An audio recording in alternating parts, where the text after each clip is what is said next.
Get ready, Ohio. FanDuel, America's #1 sportsbook, is coming to the Buckeye State. And to kick things off, you can get started with $100 in free bets as an early sign-up bonus.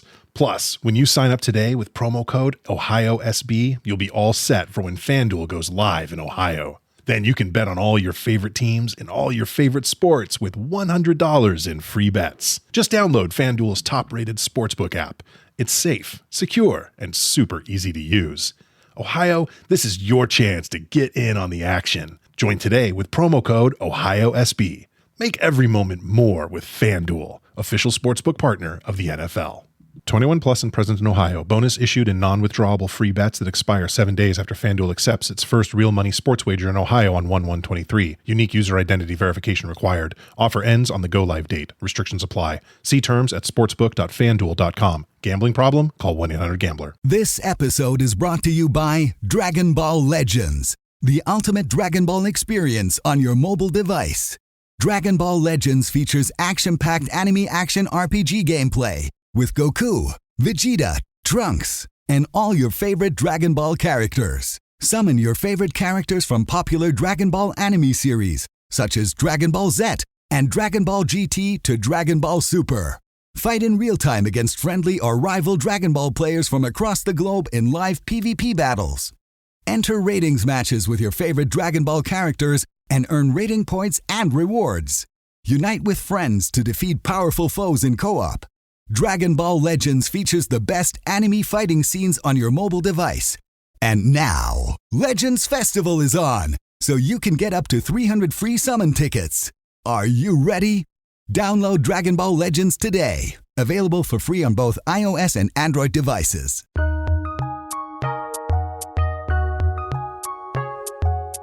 Welcome to the Fantasy NBA Today podcast.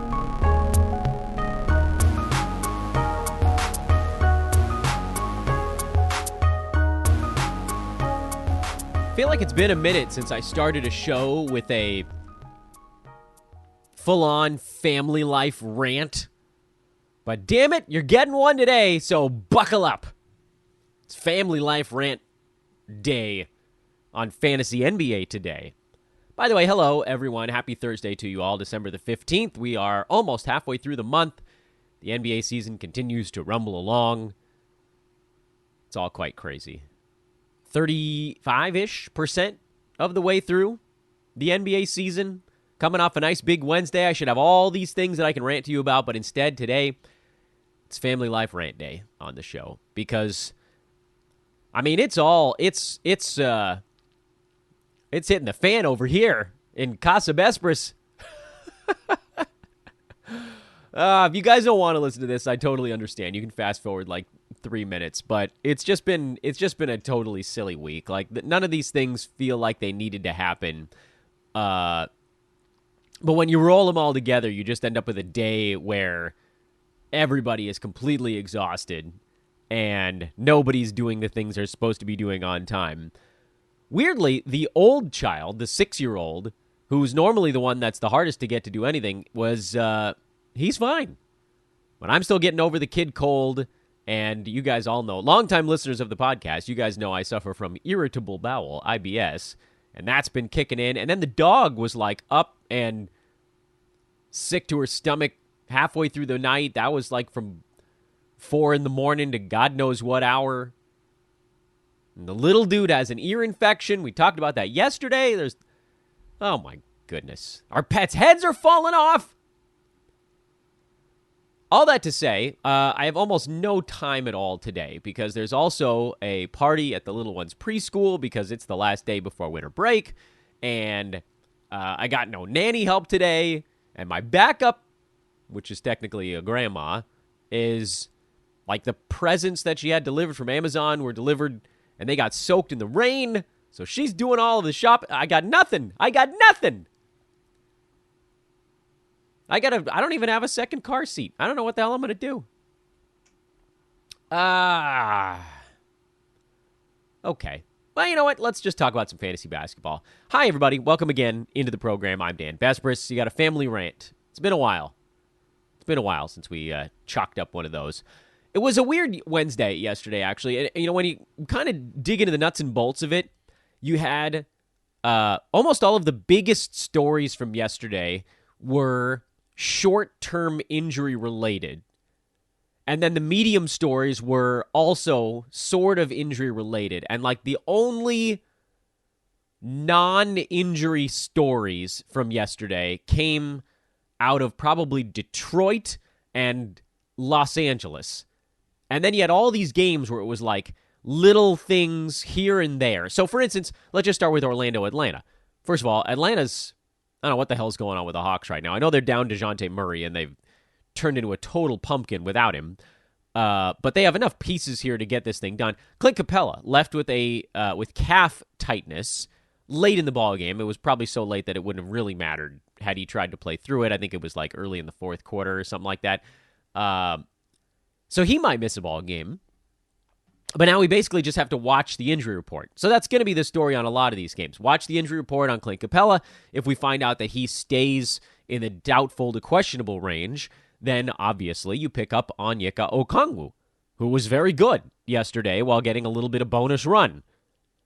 Am I picking up DeAndre Hunter off a big ball game? I'm probably not. I know that like without DeJounte Murray around, there's an avenue for him, but he's not going to get 10 free throws every ball game. He's probably not going to get 14 shots every ball game. It was just like a lot of things worked in the right direction for Hunter, and even still, it was only kind of a pretty good line.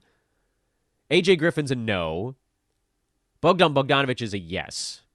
And that's where I'm at with pretty much everyone on Atlanta. And a few of these teams, it almost makes sense for me to just sort of list where I stand with the players individually. For instance, Orlando. Cole Anthony, I still can't bring myself to trust him on a game-to-game basis. And kind of the same story for Markelle Fultz, even though he was the one now who had the big ball game here. And those two guys have been trading off. It's amazing what recency bias will do to fantasy players. And I get it. Fultz having a big ball game, it gives everybody this moment of like, oh, is this the one where it kicks in? Maybe. The answer to that question is almost always maybe. 16, 7, and 9, 4 steals and a block. He was fantastic. Oddly enough, he was a plus-minus of 0 in this game, a game his team won by 11, but, you know, numbers are numbers. If he plays well, he plays 30 minutes, maybe things will go his way. If he plays more poorly, Cole Anthony gets an extra 6 or 7 minutes, and we've seen this thing kind of kicking back and forth a little bit. So, yeah, I'm in the same boat I was with Fultz prior to this game. I have maybe a little bit more confidence after a good ball game, but at the same time, we saw, 3 bad ones in a row prior to the good one, in between good ones for him? So I still think he's worth holding on to, so maybe I should really pare it down to that. I think if you were holding him before, which a lot of us were, you continue to do so. I find him very hard to start on a Roto Games Cap side because you don't know when this game is going to come versus the bad ones. Head-to-head, you probably just roll with the good and the bad and hope that this thing works itself out over the next 2 to 3 weeks. Bol, I called him a buy low on yesterday's podcast because it felt like every analyst was talking about how he was falling off a cliff. I thought, I don't know, maybe not a cliff, maybe more of like a shallow decline. He was just sort of rolling downhill a little bit. We talked about how the rigors of big minutes were catching up to him a tad. But the beauty of that side of it is that guys pull out of that stuff. They get tired, and then they find that extra gear. Rookies, he's not a rookie, but rookies hit a rookie wall, and then they come out the other side at some point. So for Bol, even though he was still right around 60, 65-ish prior to yesterday's ball game, he was being treated like a top 100 kind of guy in the marketplace. There was a lot of panic selling.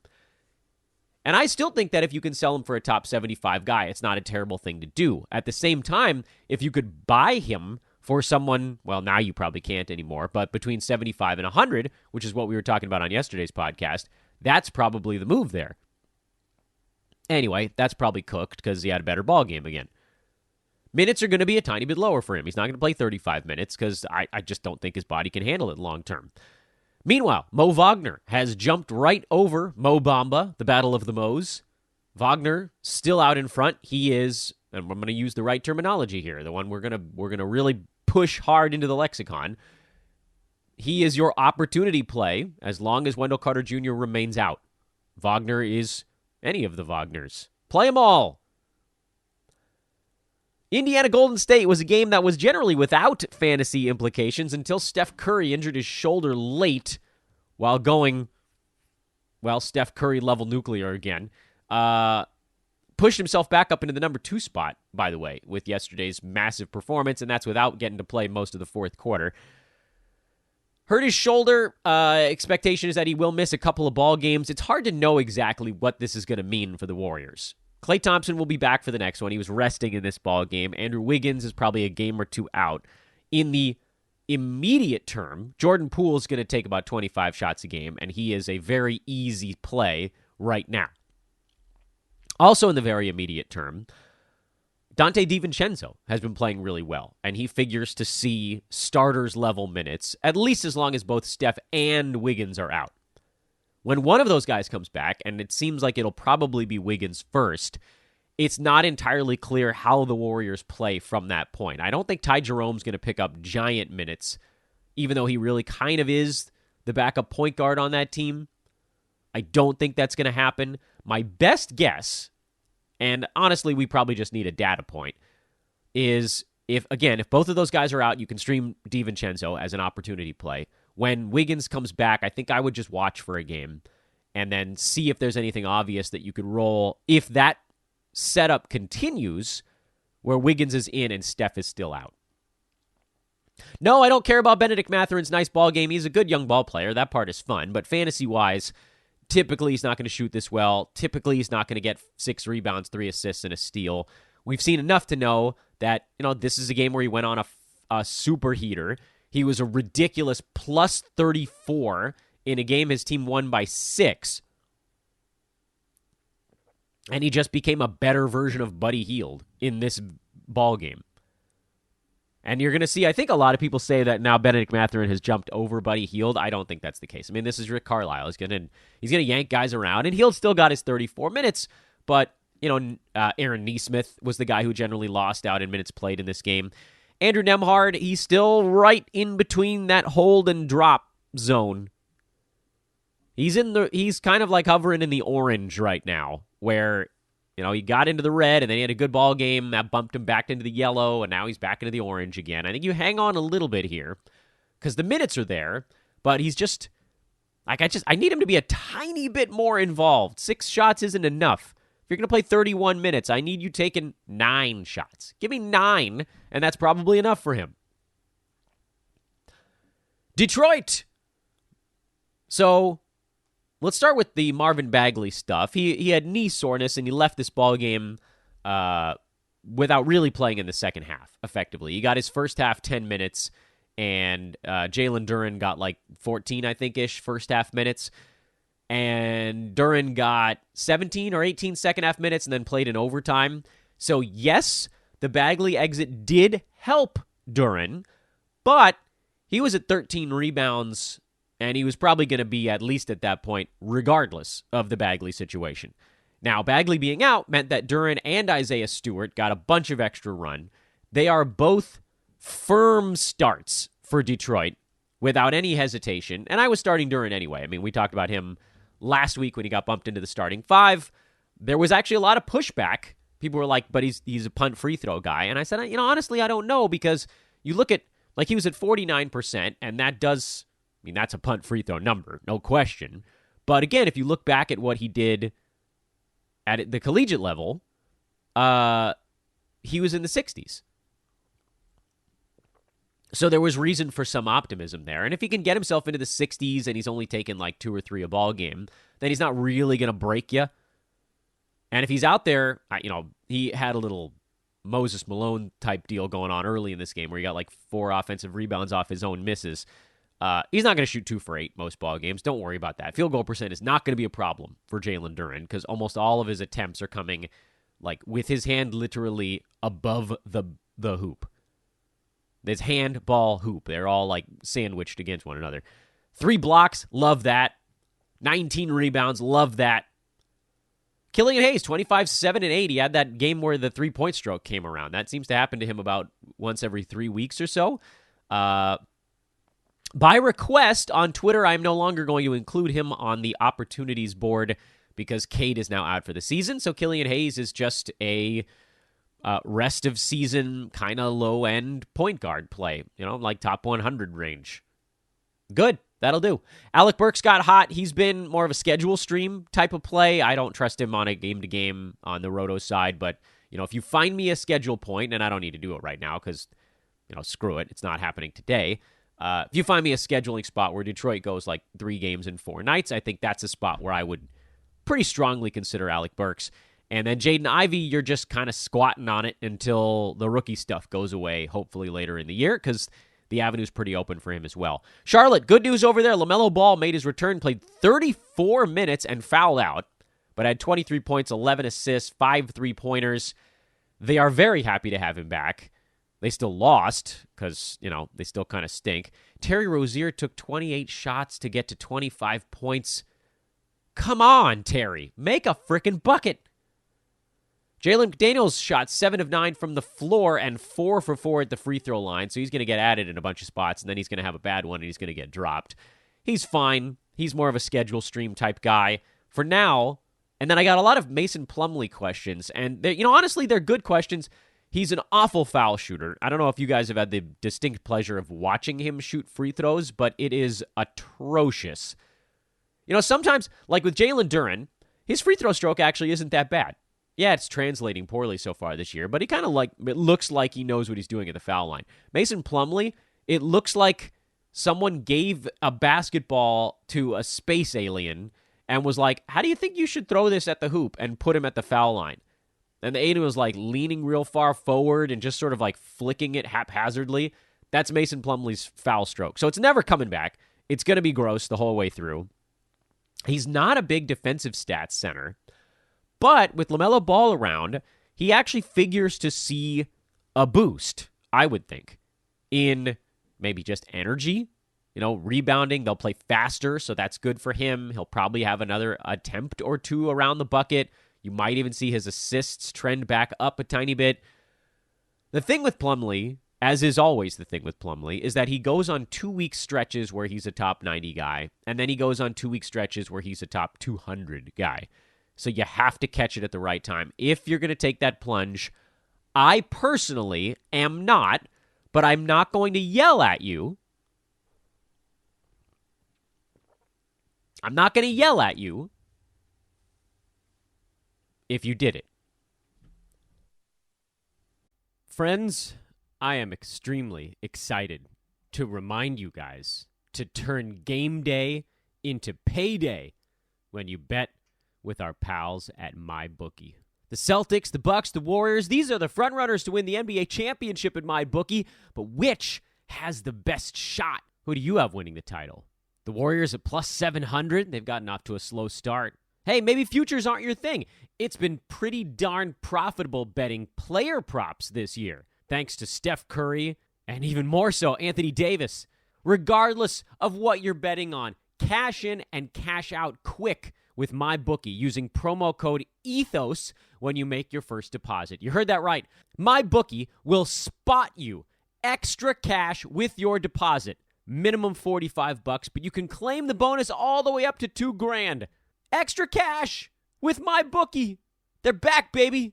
Check them out. Turn game day into payday once again when you bet with our pals at MyBookie. Get ready, Ohio. FanDuel, America's #1 sportsbook, is coming to the Buckeye State. And to kick things off, you can get started with $100 in free bets as an early sign-up bonus. Just download FanDuel's top-rated sportsbook app. Make every moment more with FanDuel. 21 plus and present in Ohio. Bonus issued and non-withdrawable free bets that expire 30 days after FanDuel accepts its first real money sports wager in Ohio. Go live date. Unique user identity verification required. Offer ends on the go live date. Restrictions apply. See terms at sportsbook.fanduel.com. Gambling problem? Call 1-800-GAMBLER. This episode is brought to you by Dragon Ball Legends, the ultimate Dragon Ball experience on your mobile device. Dragon Ball Legends features action-packed anime action RPG gameplay with Goku, Vegeta, Trunks, and all your favorite Dragon Ball characters. Summon your favorite characters from popular Dragon Ball anime series, such as Dragon Ball Z and Dragon Ball GT to Dragon Ball Super. Fight in real time against friendly or rival Dragon Ball players from across the globe in live PvP battles. Enter ratings matches with your favorite Dragon Ball characters and earn rating points and rewards. Unite with friends to defeat powerful foes in co-op. Dragon Ball Legends features the best anime fighting scenes on your mobile device. And now, Legends Festival is on, so you can get up to 300 free summon tickets. Are you ready? Download Dragon Ball Legends today. Available for free on both iOS and Android devices. Sacramento beat Toronto, hanging on by a thread. De'Aaron Fox, a little bit of a bounce-back game. He had good numbers, but the percentages were a little meh. So, oddly enough, it actually didn't change his overall rank. In fact, he went from 38 to 39, even though the scoring, rebounding, and assists all went the right direction. Same with three-pointers, but the field goal and free throw number, those do continue to fall down to where we knew he would be. And that's why he's settling back towards a 60 valuation overall. Terrence Davis got the start for Kevin Huerter, and, he was fine. He had 19 points in 25 minutes. But, that's basically a timeshare at that spot when Huerter's not around. Malik Monk saw the bulk of the bump with no Huerter around. Good thing to remember. Keegan Murray, still slowly trending in the right direction, but probably still a month and a half away from being the guy that anybody that drafted him wants him to be, in a nice 2020 game for Domantas Sabonis. No real valuation changes there. If Huerter misses another one, and he was a game-time decision here, so my guess is he'll probably be back, but if he misses another one, just feel better about the Malik Monk play you were probably already making anyway. For Toronto, the mixing and matching continues, and none of the mixings are matching. Raptors in a skid, but at least Freddie VanVleet looked really good. 39 points, shot the ball well, didn't take as many threes in this one. So maybe that's part of the attack method here. 11 for 11 at the free throw line. VanVleet jumping up the board. He's up to number 36 now. He was down near 50 before this ball game. I mean, this one moved him a long way in the right direction. I can dig it. His buy low window is not so big anymore. Scotty Barnes had a good ball game, too. Someone was like, hey, should I sell high? I'm like, yeah, good luck with that. He had one good ball game. You're not going to be able to sell high after one. If you have Scotty, just hang on and hope he can put a few together.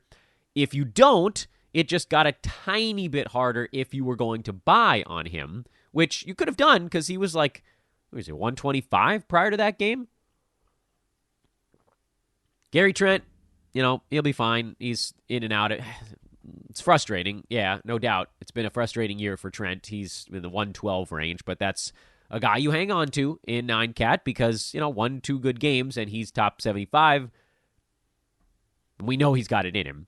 And then Thad Young got the start. So the Raptors just keep moving bodies around. Not a good matchup for Thad. Trying to deal with Domantas Sabonis. He got worked over. If he starts again, I would probably consider streaming.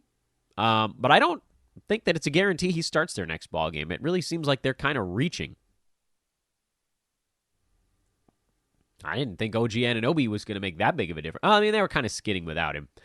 Knicks beat the Bulls in overtime. Another overtime game. We had all these extra bonus basketball days, and it didn't mean a ton fantasy-wise. Emmanuel quickly got extra run because RJ Barrett fouled out. I mean, we can all just sit here and keep praying that Quickly's going to get to play a little bit more. But he just sort of doesn't. RJ Barrett was a -4. Quickly was a +6. Blah, blah, blah. Doesn't really mean all that much. Isaiah Hartenstein, you can officially just stop worrying about it at this point. Quentin Grimes continues to nuzzle up against fantasy value. We'll just go ahead and put him comfortably in the schedule stream bucket for now. And that's your update on the Knicks. I was watching the Bulls side to see if Alex Caruso could carve himself out like just a full-on steals-only specialist role. And it's possible. It's possible that he does. It's a really hard sell to make on the head-to-head side. But think of it this way. Like, if Caruso averages between 2 and 3 steals in every ball game as a starter, which is it's far-fetched, but it's not insane. Because in 25.5 minutes this year, he's at about a steal and a half. So if you crank that up into the low 30s, and you add what's effectively 20 to 30% more, you're basically getting him to 2 steals and 1 block per game. pretty much anyone averaging 3 defensive stats ends up as a top 100 fantasy play. He kind of doesn't have to do anything else beyond that. But at the same time, I get it. If you're in a head-to-head side and Caruso's got a 3-game week, and you're like, okay, well, this is 6 steals and 3 blocks, but 12 points, 6 rebounds, and 10 assists. That's basically nothing in the other categories. That's a really tough sell on the head-to-head side. So I'm on the fence. We can watch list him for now. I don't think anybody's making a strong move towards Caruso in your league, so you probably don't have to worry about acting quickly here. But just keep it on your radar. You know, that like people are weird about defensive. They say, oh, well, he's just a steals specialist. Yeah, but like what if you had a player out there that, you know, league average number of steals is about 1? It's about 1-ish, give or take. I think this year it might even be just the tiniest bit under 1, like 0.97 steals per game played, if you're thinking about it from a roto standpoint. So think of it this way. If Caruso averages like 2.1 steals per game, and the average is just under 1, he's at about 210% of the league average mark. What if you applied that to other categories? You know, league average number of assists per ball game is, I don't know, 3 and some odd. So what if you had somebody on the wire that was giving you 7 assists? Wouldn't that make you take a second look at them? Or, I don't know, like 10 rebounds? More, actually. More like 11 rebounds? Yeah, you'd take a look at that player. Points is the one where it really jumps out. League average scoring this year is like 15. So if someone walked up to you and was like, hey, I can give you a player who scores 30 points a game and does literally nothing else, you'd probably be like, yeah, you know what, I am interested. That's kind of what that is, and yet for some reason, because the numbers are so small, the difference between 1 and 2, it feels almost negligible, but it's not. It's quite large, actually. It's the same, again, as the difference in these other categories when you think about it just from like a valuation standpoint. So don't write them off just because it's a low... You know, it's like how much a goal in soccer is worth. Football. Or a run in baseball. Low-scoring game. Less so. Baseball's not a perfect example. That's like more assists or three-pointers, I guess, to score. It's really like a goal. 2 goals is actually a lot more than 1. And that's kind of what you're dealing with on the defensive side. Miami, hanging on. Beat Oklahoma City. They didn't hang on. They actually came back and beat them. Not going to... Well, you know what? There are a couple of points I wanted to make on this ball game, he said as he planned on going through the card relatively quickly today. No Jimmy Butler on the front end of the back-to-back. It sounds like Victor Oladipo is going to rest the back end of it. Lowry might also rest the back end of it. Adebayo might also rest the back end of it. We'll see on all of that stuff today. So you'll have to stay glued to Ethos Fantasy BK on Twitter for your basketball news. But in the meantime, now that Oladipo is actually kind of in the mix, and he very much was in this ballgame, he was probably the Heat's most important player in this game. 12 points, 4 boards, 3 assists, 3 steals, couple of 3 balls, shot the ball well, plus 18 in a game they won by 2. Again, I know that doesn't mean everything, but it does mean something. It doesn't mean nothing either. He was important, and he rendered Max Strus useless. So write him off. You can move on from Strus. And again, I know Oladipo's not going to play in every ballgame, but if he starts seeing starters-level minutes, if he kind of becomes the 6th man for this team, then he also becomes the guy who gets good when one player is out. Because Caleb Martin, who didn't really get to do anything, has proven himself to be not quite relevant enough on the fantasy side. And Strus could, for some stretches, get it done with 3 points only. But Oladipo is the only guy in that group that both is willing to attack, like go take shots, but can also do some other stuff. Now, I'll admit, I'm basically the last person to even consider an Oladipo move. It's taking a lot to make me think about adding him. But what I saw last night made me think about adding him. And he's going to be available in almost every single fantasy league. But that was pretty crazy. 31 minutes to me came out of nowhere. He was 19, 21, 23, 19. I know he's not the same Victor Oladipo he used to be. There's look, I mean, he's far removed from that. But think about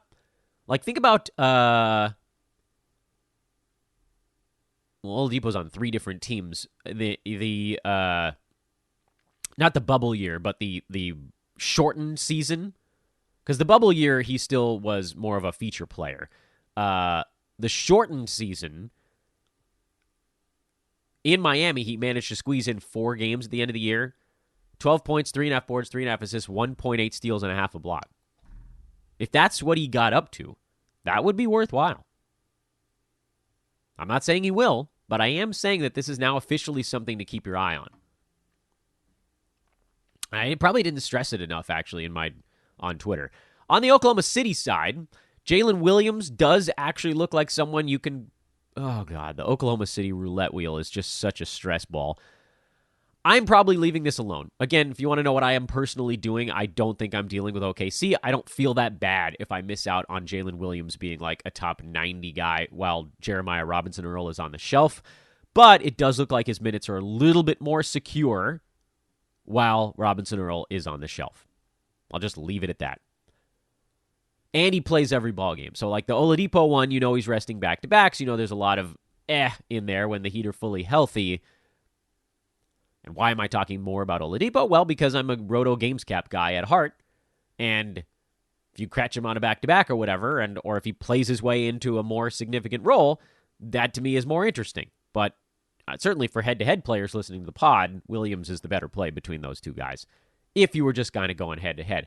Portland beat up on San Antonio. Dame just rocket boosting up the board these days. I guess his calf is okay, ladies and gentlemen. Dame is up to number 15 now. Just storming. He's been huge. Simons was pretty good in this ball game. He's trying to withstand some of the droppage. He's down to number 41. Jeremy Grant only down to number 51. So those guys have only dropped a little bit since Dame is back, but you can see that the mega boost games are just sort of not there. I still think they might even be better buy opportunity guys, just in case folks are panicking at this point. You kind of flip the other way. Keldon Johnson finally hit more than half of his shots from the field, and then he went and hit 4 out of 8 at the free throw line. Charles Bassey was a very popular, myself included, opportunity play with Zach Collins out. He was in big-time foul trouble and then just didn't really get to play late in the blowout. This did end up being a blowout late. Shame of it all is that if you can get Bassey up to about 24 minutes, which I think is probably where he was headed, he's a monster fantasy producer. As it stands, it could have gone worse. He still got his 2 blocks. It wasn't a total disaster, but if Collins is out, give Bassey another shot. He'll be better than this. I feel pretty confident in that. Cleveland beat Dallas. Not a whole lot to take away from this ball game. Cleveland looks good again. I'm not adding Lamar Stevens despite a nice double-double. On the Dallas side, everybody pretty much stunk. They scored 90 points. Christian Wood was okay. Luka, he had 30, but by his standards, he was only kind of okay. Tim Hardaway Jr. was a mess, but you're holding on there because he'd been really good prior to this disaster of a ball game, and you can just kind of keep shuffling along there. Denver, didn't this kind of feel like a game where Nikola Jokic was just sort of toying with teams? Ridiculous line for the Joker. 43, 14, and 8 on 17 out of 20 shooting. That's crazy. 5 steals. The 8 turnovers were a little bit of an annoyance, but who cares?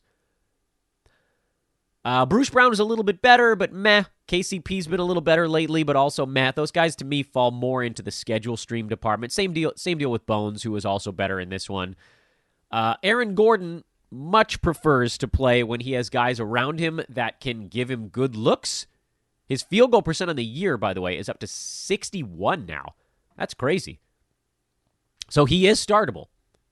Much as I kind of hurts me to admit it, Aaron Gordon is very much a startable fantasy asset.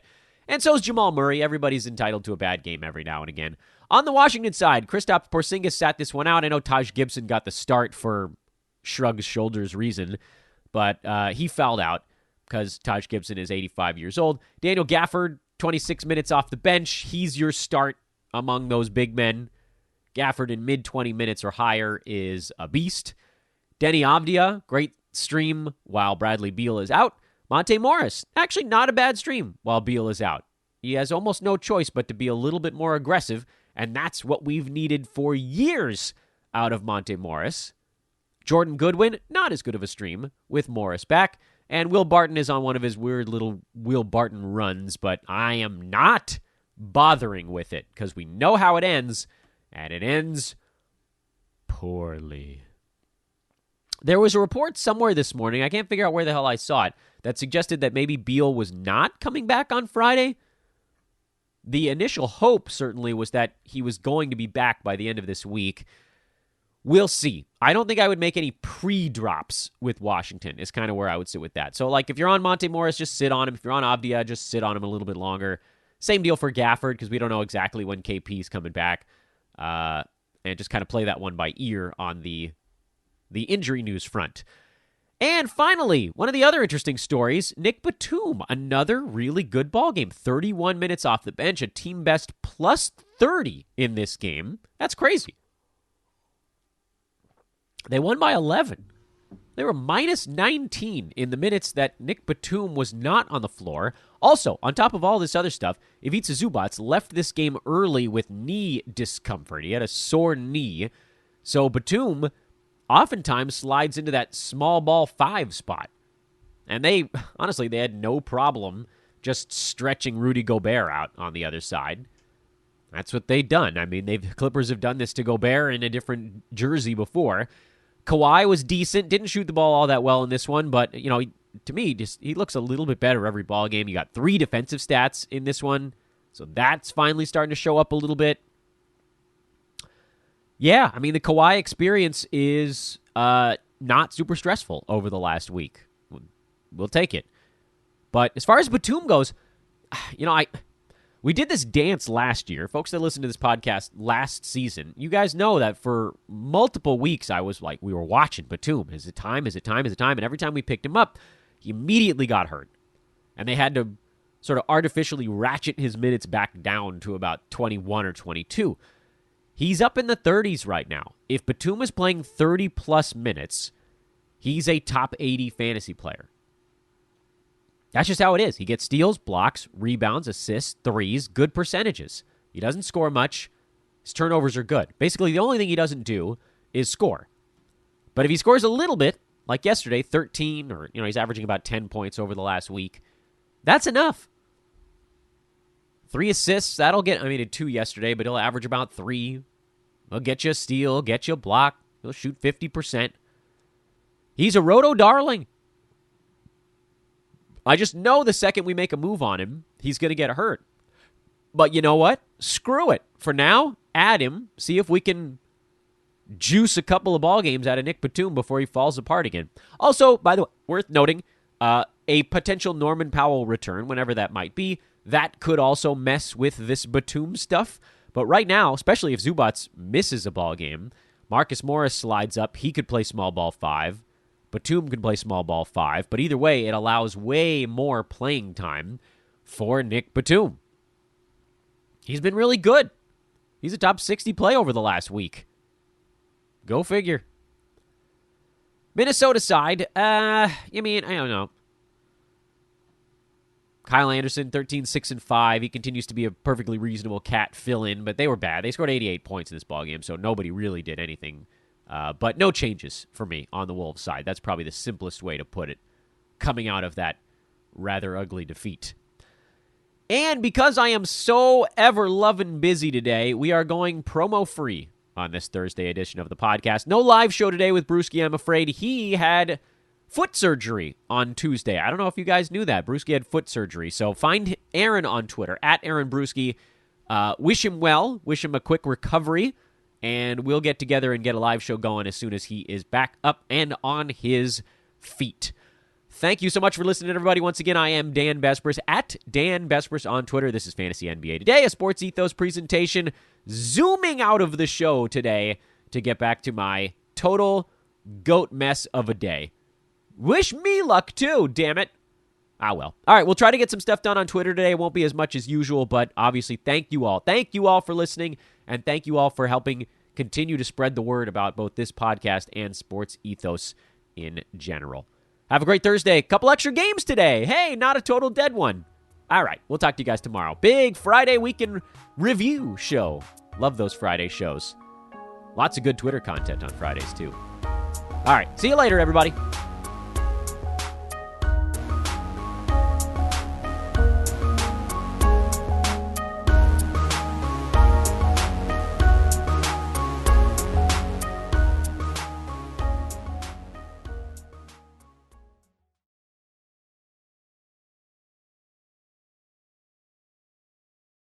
Whether it's Kroger's Simple Truth Turkey or mac and cheese with Murray's English Cheddar or pie made with fresh Cosmic Crisp apples, there are many dishes we look forward to sharing during the holidays. And Kroger has all the fresh ingredients you need to turn today's holidays into tomorrow's memories. Kroger, fresh for everyone.